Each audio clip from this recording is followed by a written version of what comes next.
नबी पाक सल्लल्लाहु अलैहि वसल्लम ने इरशाद फरमाया, सोना मुसलमान वो है कि जिस काम से उसका मतलब नहीं उस काम को छोड़ दे। और नबी करीम सल्लल्लाहु अलैहि वसल्लम ने फरमाया, कयामत के दिन ज्यादा गुनाह उन लोगों के होंगे जो ज्यादा फजूल बातें करते थे, उनके गुनाह ज्यादा होंगे। फजूलिया से बचें, अपने औकाते कार जिंदगी में मुरतब करें। हम पता क्या कहते हैं, 1 मिनट में मैं आया, तू 1 मिनट ठहर, मैं, ये मुहावरा है हमारा, 1 मिनट दे जरा मुझे।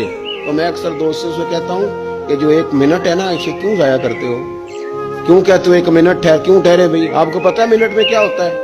1 मिनट में 6 दफा सूरत इखलास पढ़ी जा सकती है और 2 कुरान पाक पढ़ने का सवाब है। 1 मिनट के अंदर 26 मरतबा कहा जा सकता है सुबहान अल्लाह व बिहम्दिही सुबहान अल्लाहिल अज़ीम। और ये वो कलिमात हैं कि नबी पाक अलैहिस्सलाम ने फरमाया, जुबान से कहने आसान है, मिजान अमल पर इनका बड़ा वजन है, और ये तुम्हारे रब के बड़े प्यारे जुमले हैं, अल्लाह को बड़े महबूब हैं ये कलिमात। आप देखें, सुबहान अल्लाही, अल्हम्दुलिल्लाह, अल्लाहु अकबर, ये कितनी दफा पढ़ा जा सकता है? 1 मिनट के अंदर कई दफा प्यार से माँ बाप की जियारत की जा सकती है, और जितनी बार जियारत करो पूरे हज का सवाब मिलता है।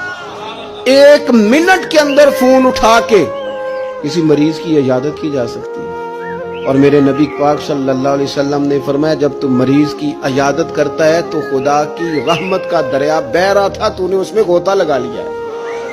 1 मिनट के अंदर तो कमाल हो जाता है, लेकिन शर्त यह है कि उस मिनट को जाया नहीं करना, उस मिनट में कुछ कर जाए।